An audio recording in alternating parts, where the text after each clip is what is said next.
और मैं अपनी बात को उस तथ्य पे लाना चाहता हूं। धर्म क्या है? मैं कोई धार्मिक गुरु नहीं हूं। आप लोगों को मेरी बैकग्राउंड पता चली होगी तो उसमें तो बिल्कुल भी नहीं हूं। धर्म ज्ञान है, विज्ञान है, यह ब्रह्मांड है, आप उसके हिस्से हैं। इसलिए आप कभी गंगा नदी को पानी का स्रोत नहीं मानते,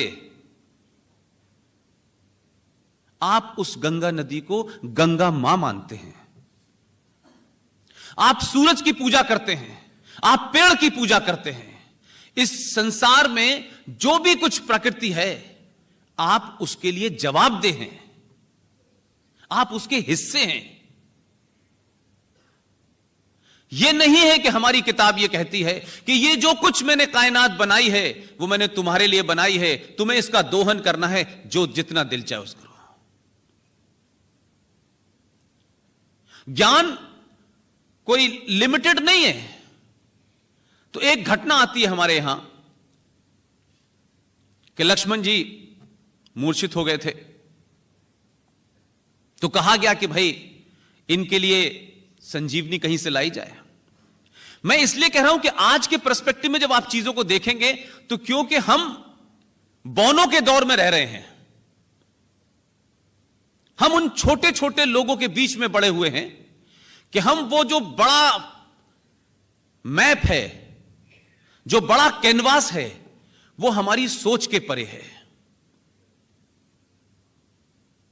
अब हमने समझा कि संजीवनी जब लेने गए थे हनुमान जी तो कोई जड़ी बूटी थी, लेकिन उस समय का जब आप अध्ययन करेंगे तो संजीवनी क्या थी? संजीवनी थी ज्ञान, और पहाड़ था विज्ञान। और जो आदमी मृत शैया पे है वो है अज्ञान। जो आदमी मृत के समान है, जो अज्ञानी है, वो मृत के समान है। और जिसमें ज्ञान है वो पहाड़ के समान है, और जिसमें विज्ञान है वो संजीवनी है। लिहाजा हमने घंटा, मंत्र, मंदिर को ही सनातन धर्म समझ रखा है। ये तमाम सारी चीजें बहुत लेटर स्टेज की हैं। जिस संस्कृति के आप वाहक हैं, जिस परंपरा के आप लोग हैं, उसमें सिर्फ आपको आज के दौर को अगर काउंटर करना है, आज जिस चैलेंजेस के सामने आप लड़ रहे हैं, कभी कभी असहाय महसूस करते हैं, कभी कभी रास्ते ढूंढते हैं, मेरी सिर्फ एक ही रिक्वेस्ट है, एक बार सनातन की तरफ लौटिए, सारी समस्याएं हल हो जाएंगी। कहीं जाने की जरूरत नहीं है आपको। कोई AK-47 और AK-56 की जरूरत नहीं है आपको। और यह बात मैं इसलिए साबित कर सकता हूं कि क्यों मैं यह बात कह रहा हूं। हम बहुत लंबा पीरियड न लेके सिर्फ 70 साल का भी पीरियड ले लें, सिर्फ 70 साल का। आप अपने सीने पे हाथ रख के बताइएगा, आप किस जाति के हैं, किस धर्म के हैं, किस पार्टी के हैं, किस विचारधारा के हैं, किस संगठन के हैं, यह मेरे लिए महत्व नहीं है। क्या 70 साल में जो भी सरकारें सत्ता पे रहीं, कभी आपको यह लगा कि यह आपकी सरकार है? यह फीलिंग क्यों नहीं हुई जबकि हिंदुस्तान में नेहरू भी थे, इंदिरा भी थी, I.K. गुजराल भी थे, मुरारजी देसाई भी थे, तमाम लोग आए, इसी देश के लोग थे। लेकिन इस देश की जो बहुसंख्यक समाज है, जो सनातन संस्कृति में यकीन रखता है, उसको यह क्यों एहसास नहीं था कि यह सरकार हमारी है?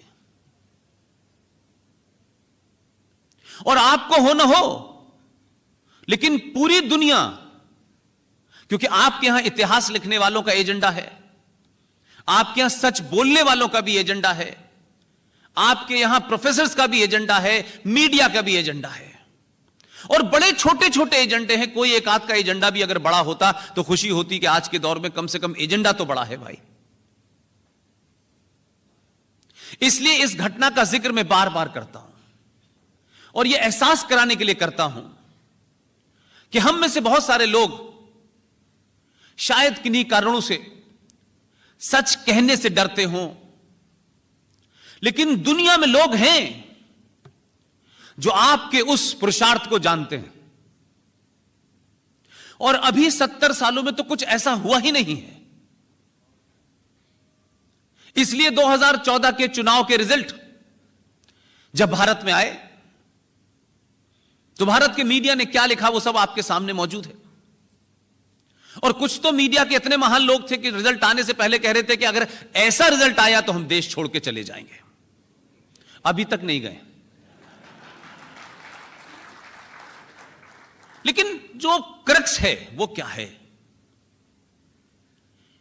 2014 के रिजल्ट का कौन सी पार्टी जीती, कैसे जीती, ये बहुत छोटा करके उसको आंकना है। इसीलिए मैंने कहा कि आपके दौर में जब संचार क्रांति है, जब कम्युनिकेशन का दौर है, आप सेकंडों में पूरी दुनिया से कनेक्ट हो जाते हैं। आप अपने मन की बात आज कह पा रहे हैं। क्या वजह है कि भारत के left media, right media, center media, ऐसा media, Hindi media, Urdu media, कोई वो बात क्यों नहीं कहना चाहता? न मंच से कहना चाहता है, न लिखना चाहता है। आप कोई बात एनालिसिस करें, वो मेरे अपने हक में जाए या न जाए, लेकिन बात सच होनी चाहिए। लेकिन हम अपने कद को और अपनी शख्सियत को पहले आगे रखते हैं, फिर सच को गढ़ते हैं। यह विडंबना है हमारी। लिहाजा 2004 के चुनाव के बाद दुनिया की सबसे पुरानी डेमोक्रेसी ने, उस मुल्क के एक अखबार ने अपना एडिटोरियल लिखा। और देखिए, उनका कोई एजेंडा भारत में हो सकता है, कई किस्म के एजेंडे हो सकते हैं, लेकिन फिर भी इतनी ईमानदारी कम से कम एडिटोरियल पेज पे तो दिखाई उन्होंने। हमारे यहां तो एडिटोरियल पे भी झूठ बोलते हैं और खबर में भी झूठ बोलते हैं। अपने एडिटोरियल में वॉशिंगटन पोस्ट ने 2014 में लिखा कि आजाद भारत में 2014 में पहली बार भारत में भारतीय सरकार बनी है।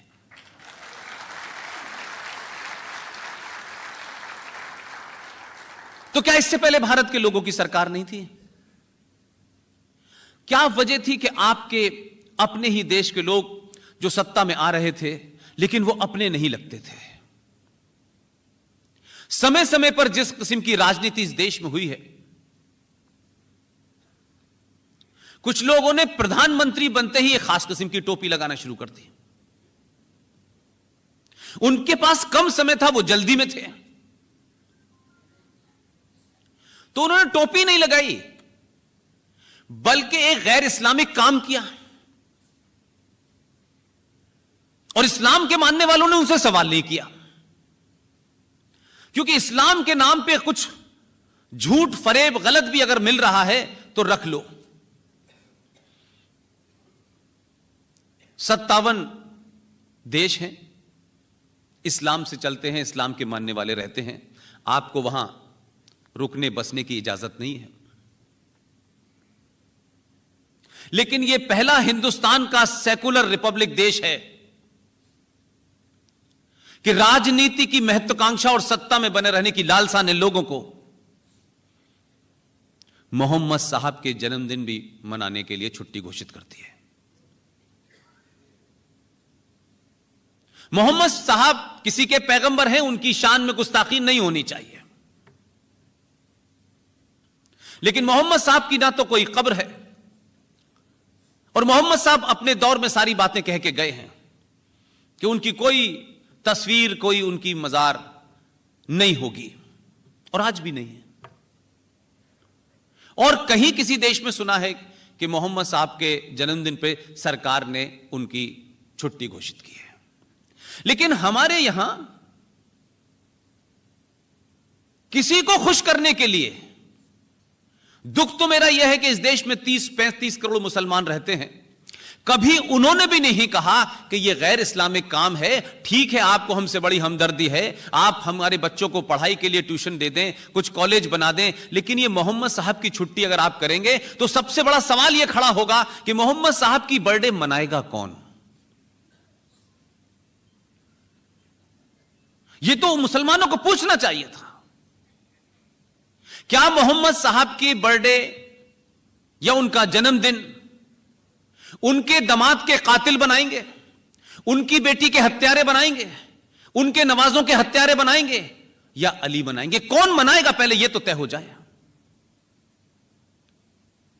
लेकिन छुट्टी का एक पॉलिटिकल मैनिफेस्टेशन है, वो छुट्टी करके चले गए और ना ही किसी ने इस पे फतवा जारी किया कि यह गैर इस्लामिक है, यह नहीं होना चाहिए। वो लोग फतवा इसलिए जारी नहीं कर पा रहे कि ना तो उनका मुसल्लत ईमान है और ना वो सही माने में मुसलमान है।